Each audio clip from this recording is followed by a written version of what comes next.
there is this child in the womb being kind of developing, being born.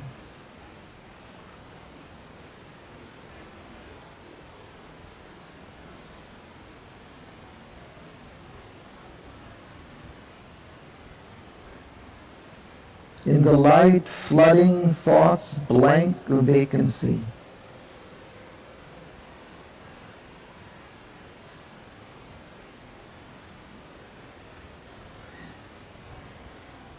Perhaps that's just the light of knowledge coming into the silent mind, but more deeply it could be coming into that kind of deeper subconscious, inconscient level. Interpreting the universe by soul signs, he read from within the text of the without. Interesting. Of kind of understanding things outwardly by looking into their essence, into their soul. Looking into the world soul, he could understand why it was developing outwardly as it is. Then the riddle grew plain and lost its catch obscure. Catch, it's kind of something hidden or locked, I don't know. A trap.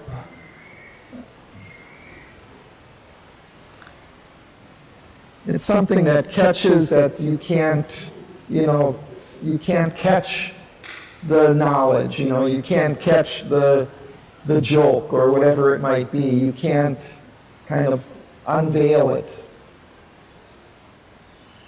to the knowledge.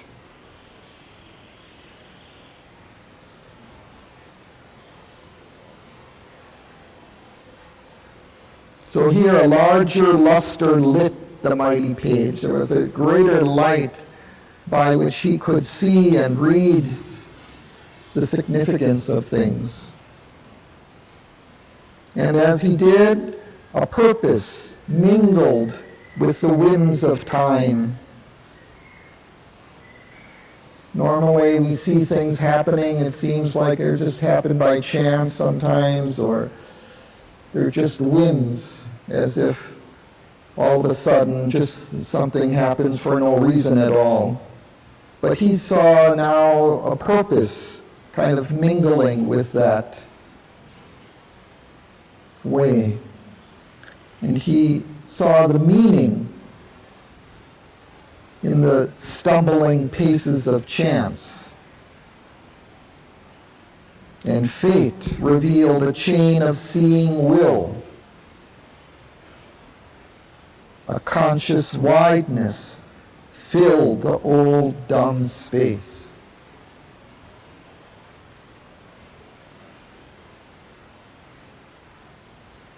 Normally, from the materialistic standpoint, we look out at space, void of anything, void of substance, void of meaning,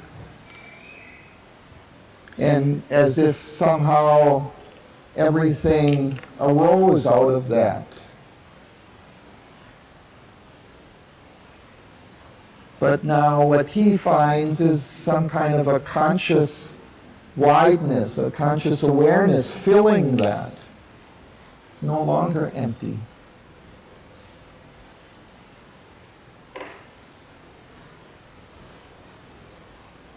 In the void, he saw throned the omniscience supreme, the all-knowing.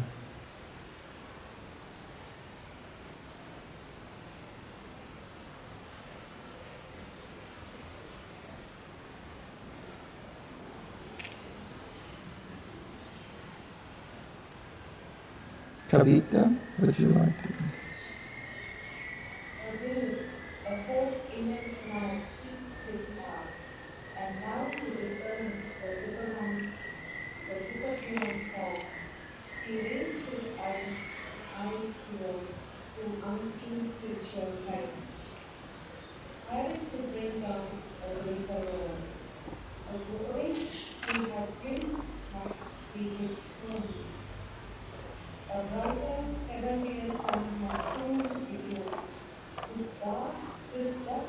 with its dark internal hair.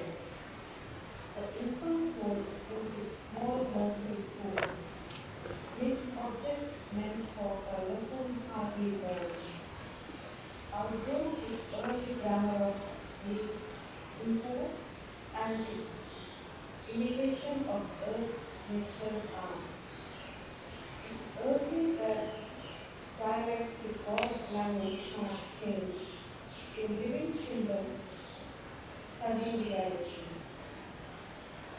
and learning the logic of the infinity. Thank you. Let's pause.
This is a very kind of significant moment in the poem,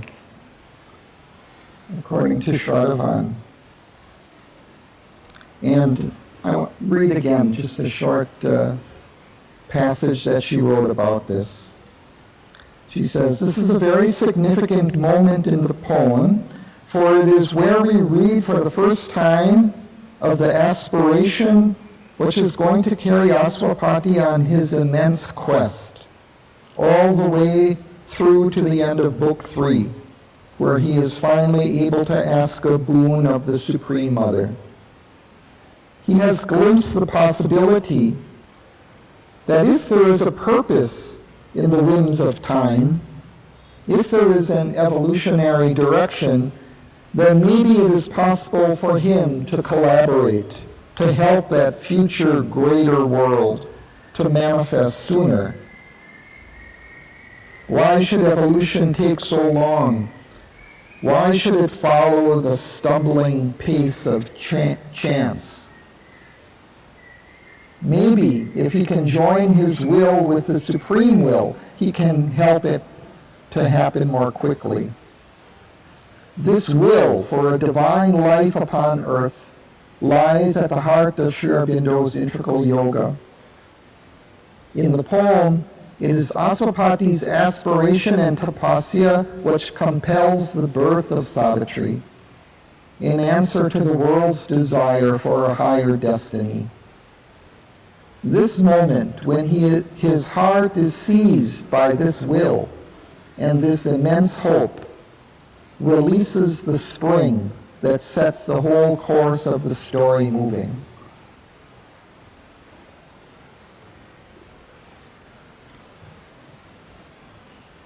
So now also in kind of one sense, it's no longer just his kind of personal spiritual realization. Now it's also for humanity, for the world in general. He wants to bring this greater truth down, what he has seen, and make it manifest on the earth.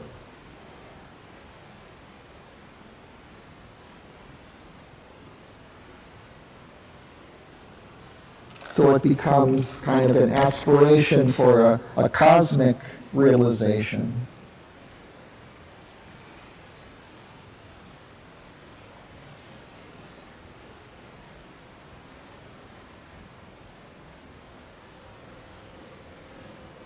It says, a brighter, heavenlier sun must soon illume this dusk room, with its dark internal stare.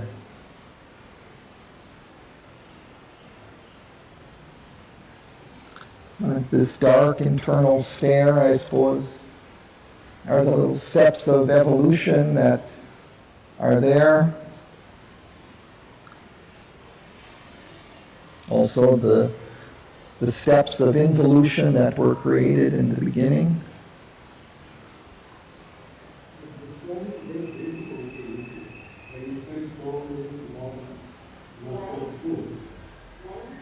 The infant soul in its small nursery school.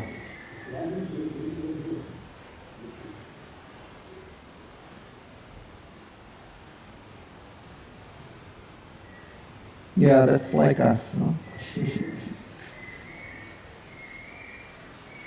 Mid objects meant for a lesson hardly learned. Outgrow its early grammar of intellect and its imitation of earth nature's art. Its earthly dialect to God language change. In living symbols study reality and learn the logic of the infinite.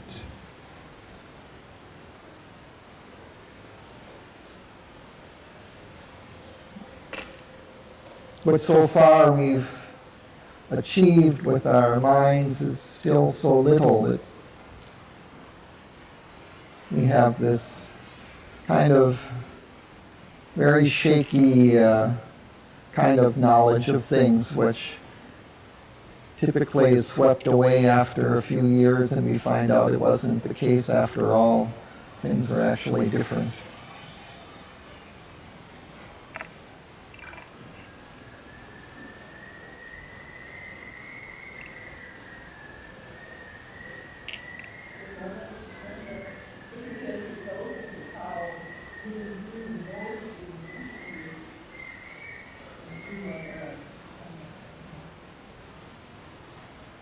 Yeah, we have to go through this fumbling kind of stage in which we're seeking for knowledge and actually missing the point.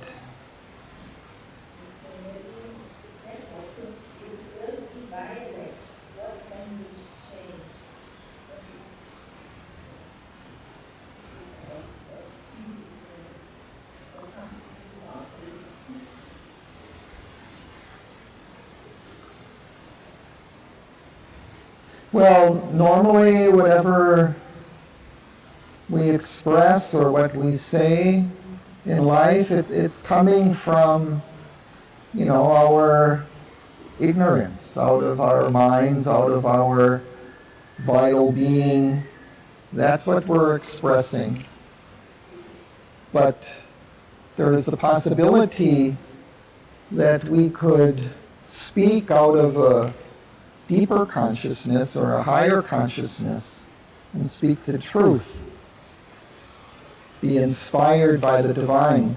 And then if we think of like Savitri or this kind of inspired poetry that's here, or when we read other things from Sri Aurobindo, his prose, or we listen to recordings of the Mother, and the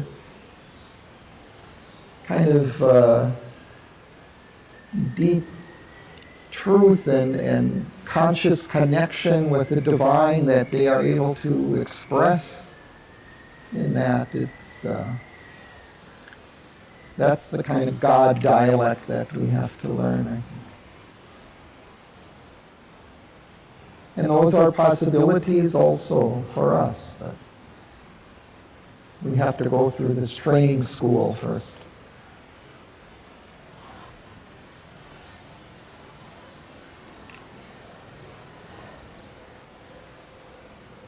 This logic of the infinite, that's, I think, a term Sri Aurobindo might use in the Life Divine also. In a way, I mean, the kinds of truths that are expressed by Sri Aurobindo, to some extent, I mean, logic can't really comprehend that. They're not logical in some ways, that something can be one and multiple at the same time. I mean, it's just difficult for the logic to comprehend that. But that's kind of the logic of the infinite, that there can be these contraries of knowledge and ignorance, or light and darkness, or bliss and suffering, and that these contraries can somehow go together and make sense with one another.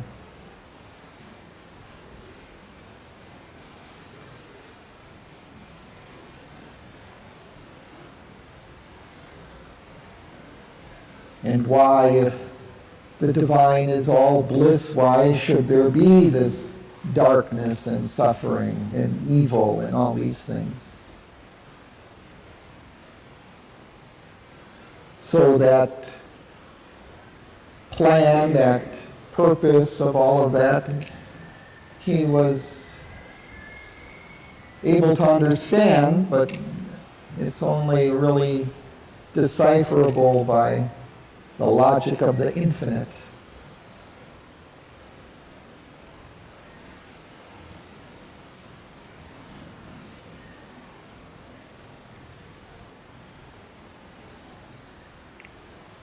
Sudanya, would you like to continue? The ideal must be riches and the body remain into enduring life. The heart and the mind live long before the dreams. Conscious soul live in the conscious world. As to the list, the sovereignty is seen, the greatness of the eternal spirit appeared, resolved to make a limited universe, and of semblance of divine things. Is now to start living this legal trial. The immortal sky reduced for dreams to be. The miser of the sun guarding moon, between all wickedness and boundless truth, and the compassionate beauty is height revealed the awareness of the offspring. The whiteness is contented with its name. The sign on home ascend to nature's star, the pause of that stood and the wings bliss. On the evening side accomplished here, all this matter seems more incomplete. An absolute machine without a soul. Thank you. Let's pause.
In these first lines, he's describing so much the ideal of which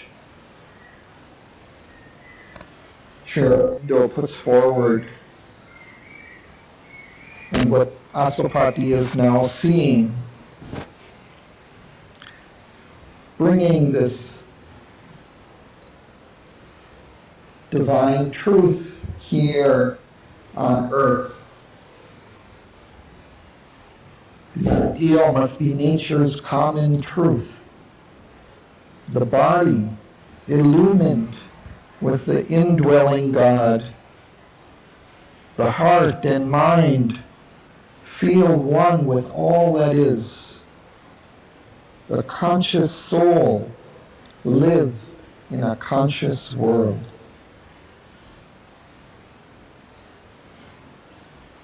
That's the life divine, I think.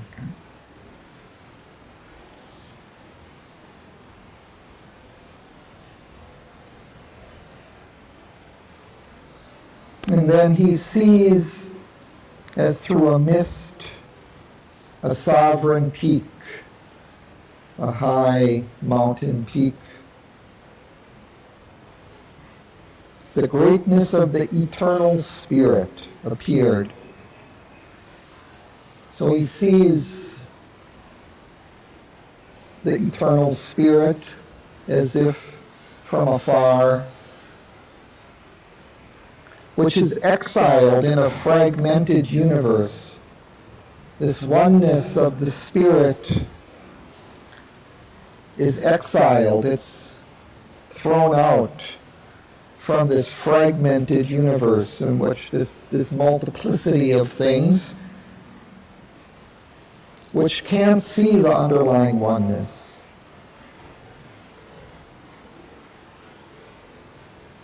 Amid past semblances of diviner things, what we see here are semblances, they're outward, kind of sometimes false appearances of things, which in their truth would be divine, but they're kind of fragmented, they're cut off from the real truth.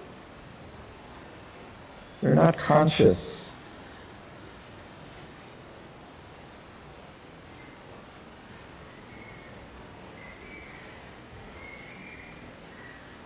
And these things now could serve no more his regal turn. He's turning away from this ignorance of the world, all these semblances, these kind of false appearances, these half attempts that we make. He's turning away and saying, no more of this. The immortal's pride refused the doom to live. The immortal within him refused to live in this doom, this death, any longer.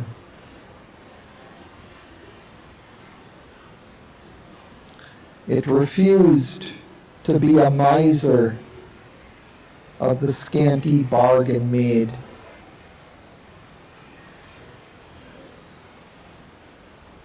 Normally we're always making bargains with life. Well, that's a little bit too much, I'll do this much. Huh? A miser is somebody who clutches at things, at money, whatever possessions he holds close, but often, that grasping, kind of mean-spirited character makes him miserable, makes life miserable, and often he doesn't, even end up with anything good. He takes the money and hides it under the mattress or whatever, and never really uses it for anything pleasant in the life, because he's always clutching. But in some sense, that's what we kind of do in our lives too. We clutch at some small desire and say, well, at least I can hold on to this, instead of giving ourselves, selflessly and uniting with the divine. We clutch at these little things that we can take. That's the bargain, the compromises we make with life. The ideals seem too difficult. Why strive for something so far away, so difficult, so high? I can have this here. It's just within my reach. So is your son disciplined or Hmm? So he refuses that. The bargain made between our littleness and bounded hopes and the compassionate infinitudes. That's what we could have if we wouldn't bargain and take these small little gains here and there, satisfy these little desires. The compassionate infinitudes. It's a beautiful phrase.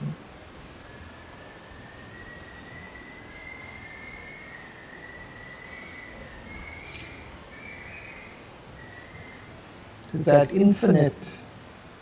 It's not just abstract, empty, infinite. It's something warm and compassionate. Would reach out to us and help us and lift us up to it. If only we take its hand, trust.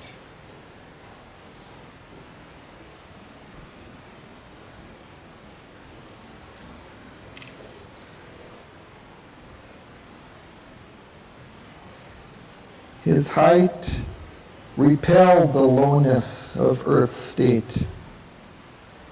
A wideness discontented with its frame resiled from poor ascent to nature's terms.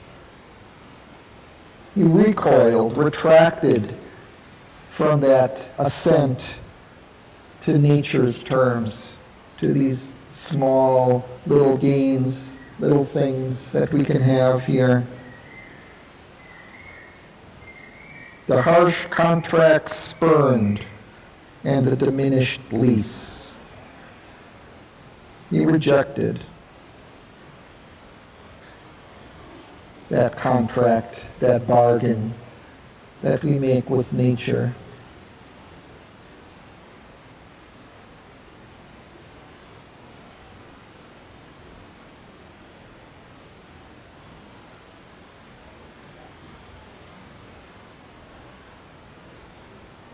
Shall we continue? Ma'am, would you like to read? Only many are accomplished here.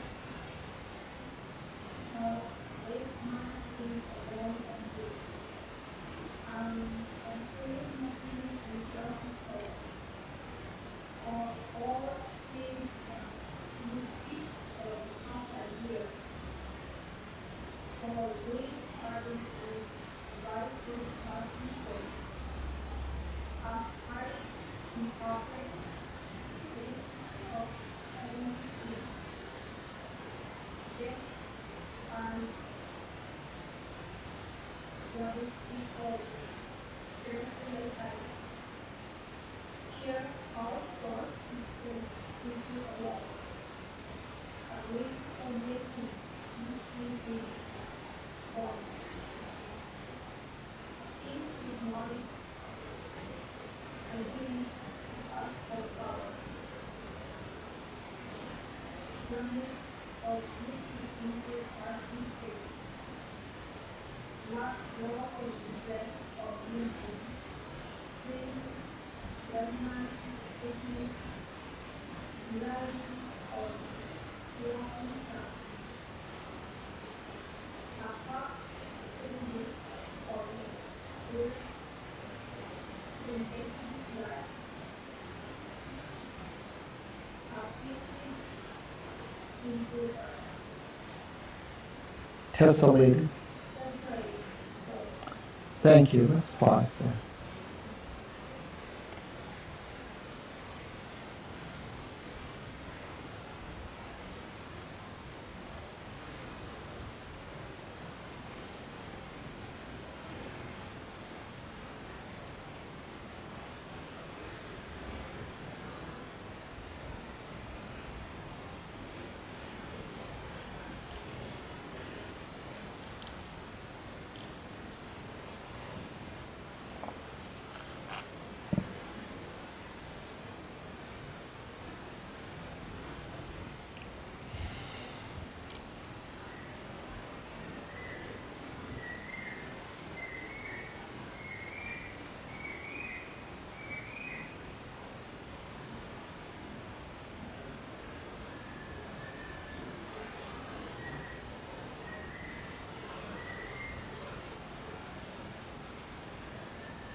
In the course of this evolution, although mind is there and even we have spiritual aspirations, life is full,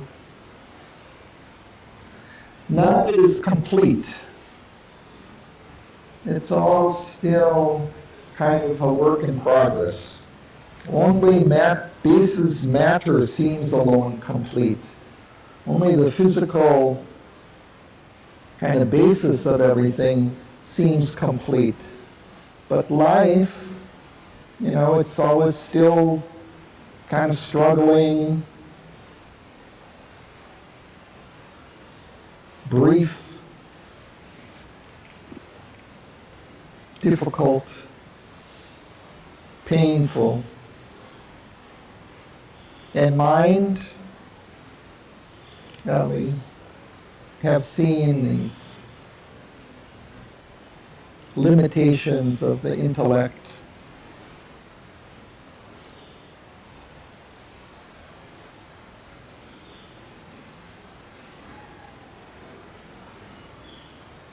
Here he calls them apings of knowledge, kind of mimic knowledge. We make some kind of mental representation of it, put it in a idea, but you can't enclose the infinite in an idea. We have the word infinite, absolute, but it doesn't capture what it is. It's just a label. Our knowledge is of that sort.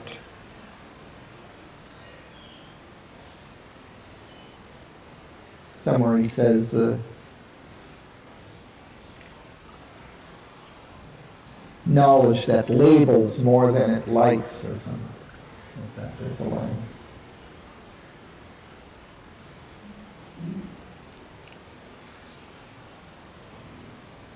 So he calls this absolute machine without a soul.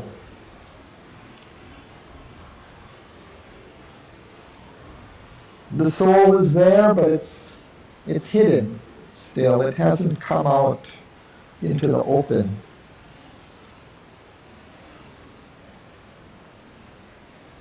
All seems a misfit of half ideas. Or we saddle with the vice of earthly form, a hurried, imperfect glimpse of heavenly things. When we saddle, it means we kind of put it under a burden. We burden it with the vices of earthly forms. So we try to get a glimpse of heavenly things, but even those glimpses are weighed down by our materiality.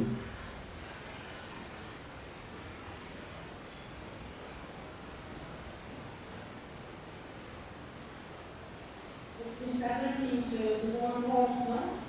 Excuse me. Saturn. 120. Saddle. Yeah, I said that it's to place under a burden. Like we put a saddle on a horse. Yeah. So and that becomes like a burden that it must carry. So we can use it in a kind of metaphorical sense, that we saddle something. It means that we put a burden on it.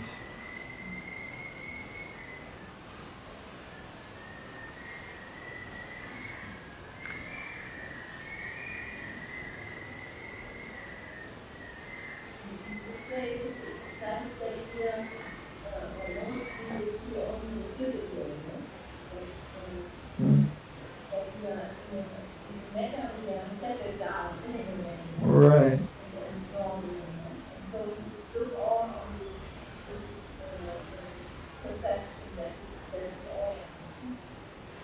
Yeah, our perceptions of things are very much weighed and colored by the physical. So our knowledge is mostly of physical things. We don't know that much. We don't see that much about the heavenly things.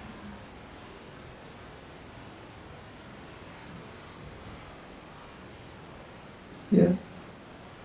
You had a comment? Question?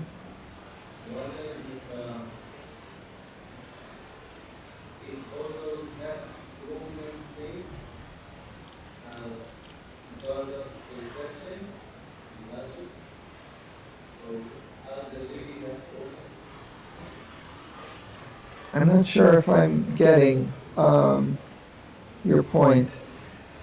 Yeah, I think we can't see those subtle realities because of the limitations, the physical limitations that we have of our bodies weigh down our life and our minds, our vision. Everything is saddled with this physicality. So even our perceptions of higher realities are very much limited by this.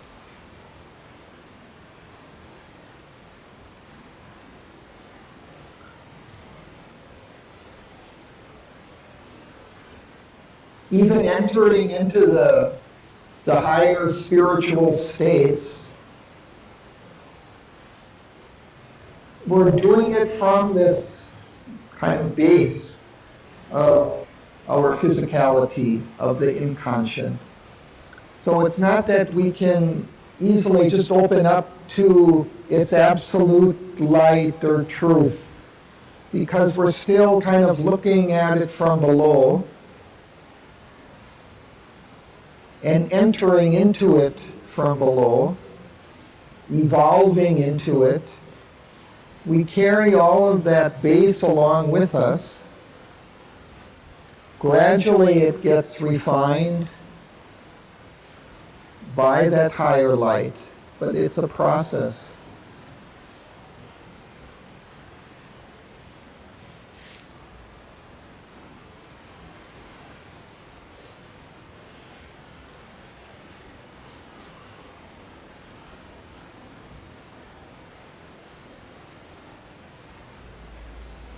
So he says we get guesses and travesties of celestial types.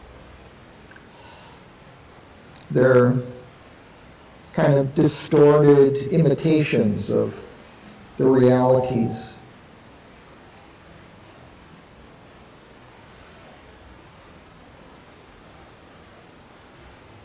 Here, chaos sorts itself into a world, a brief formation drifting in the void.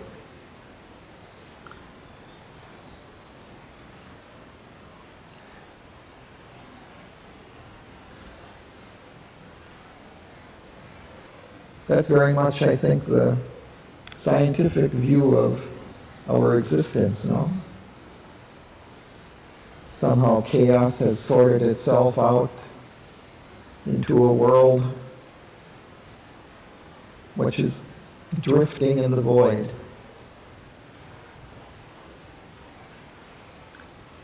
Apings of knowledge, unfinished arcs of power, flamings of beauty into earthly shapes.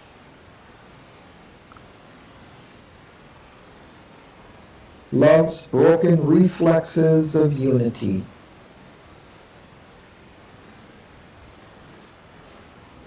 Our human love are kind of broken reflections of unity.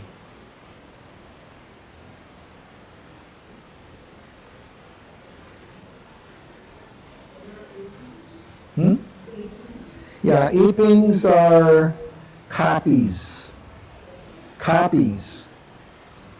Mimicking. An ape kind of mimics your gestures.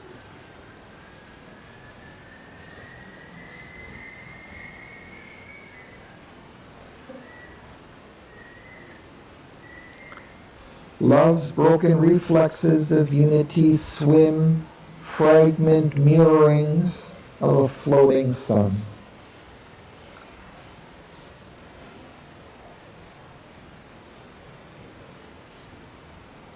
A packed assemblage of crude, tentative lives are pieced into a tessellated whole. Tessellated is kind of a mosaic, checkered. So it's as if they're pieced into a whole.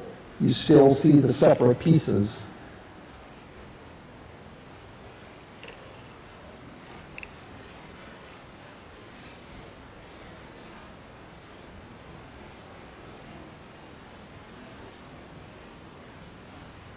But that this is kind of an image of the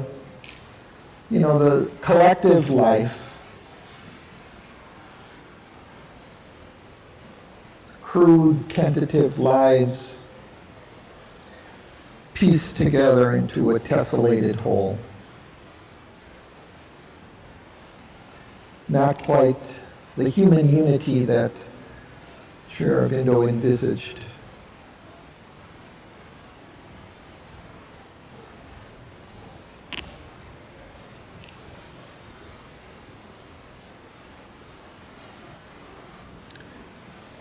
Maybe we read one more. Ramesh, would you like to read?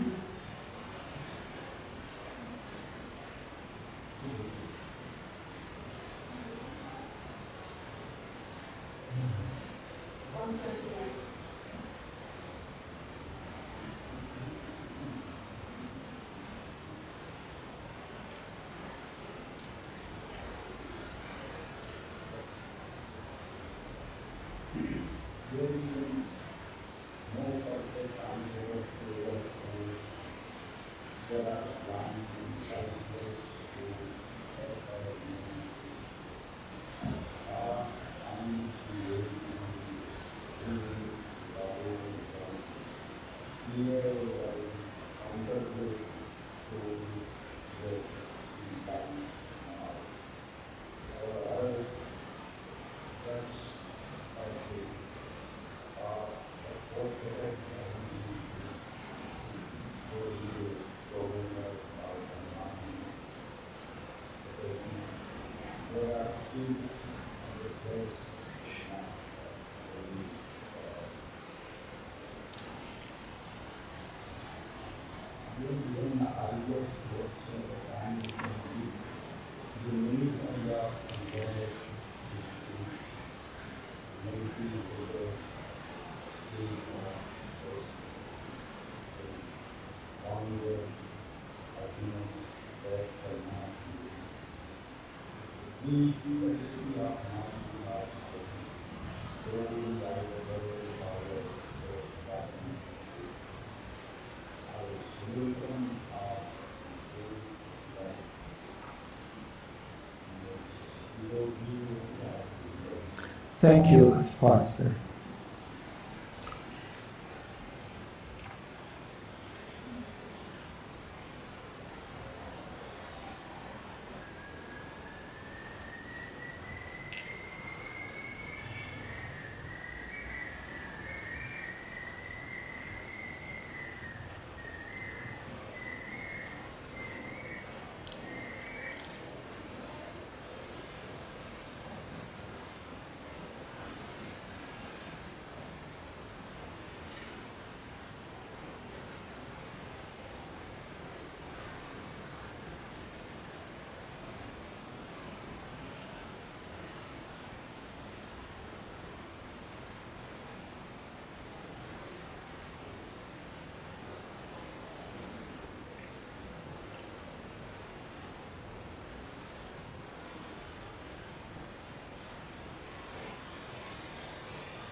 Sri Aurobindo can sometimes be merciless when he's describing kind of our human limitations and ignorance. So that comes out a little bit here. I think he does it to kind of spur us on, not to discourage us, but to make us kind of strive for something higher.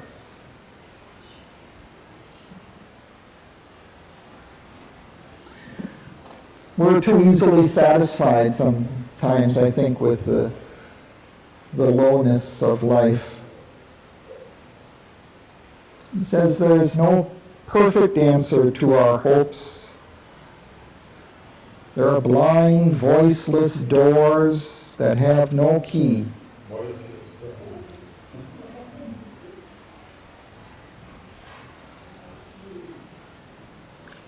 Yeah, often it seems like we just can't find the way out from this ignorance in which we live, this dark place.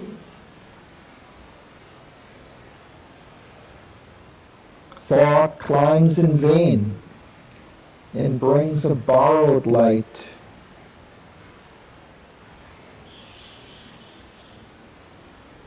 We strive for knowledge to know, but it's still not the full light of truth that comes to us. And we're cheated by counterfeits sold to us in life's mart.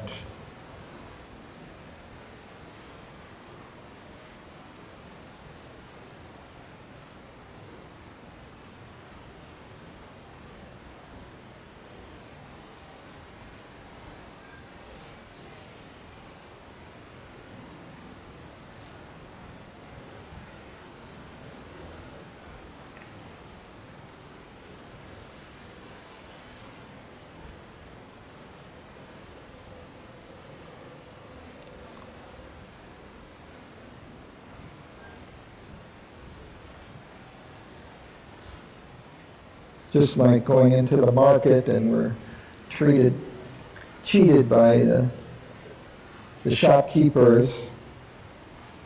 So also kind of life presents these kinds of so-called gifts to us, these little pleasures and pains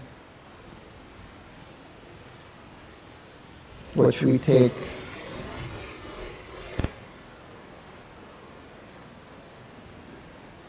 Our hearts clutch at a forfeited heavenly bliss. This first sentence, there's no perfect answer to our hopes, is also touching the earlier knowledge that you need to find one solution, one's right.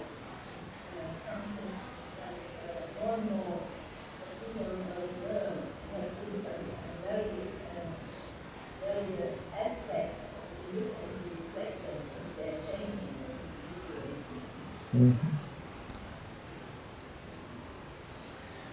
Yeah, the knowledge is difficult to find. The best way, I think, Mother talks about is, to bring some kind of silence into the mind and let some kinds of intuitions fall like drops of light into that silent mirror. And that's kind of the truer knowledge.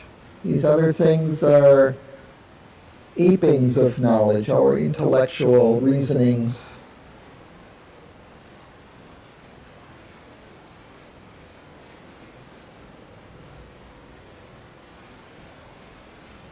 He says there is provender for the mind's satiety. Provender is dry food for domestic animals. So we get something, but it's not too tasty, not too fulfilling. There are thrills of the flesh, but not the soul's desire. And here, even the highest rapture time can give is a mimicry of ungrasped beatitudes. He keeps using this mimicry, mimic apings. They're all kind of false appearances, superficial resemblance, a mutilated statue of ecstasy. It's all damaged, cut up, broken into pieces. A wounded happiness that cannot live. A brief felicity of mind or sense thrown by the world power to her body slave.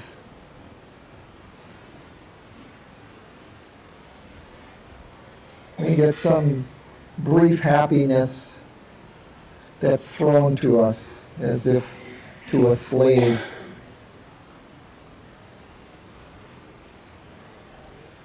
Or a simulacrum of enforced delight in the seraglios of ignorance.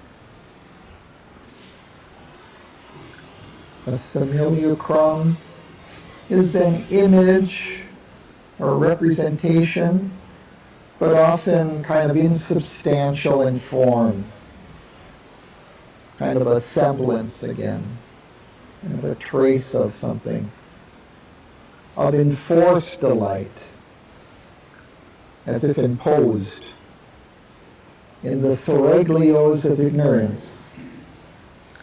Now this term, seraglios, dictionary says harem, or palace of a sultan. But a harem is, and then a harem actually is the part of a house allotted to women in a Muslim house for wives, but then he says maybe for wives, concubines, servants, etc. In the seraglios of ignorance. I think harem is the best synonym here.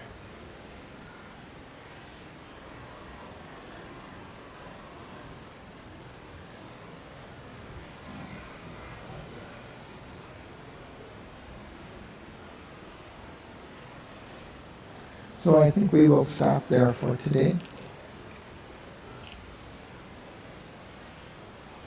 We have some music.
this knowledge first he had from time born men, admitted through a curtain of bright mind that hangs between our thought and absolute sight. He found the occult cave, the mystic door, near to the well of vision in the soul, and entered where the wings of glory brood, in the sunlit space where all is forever known.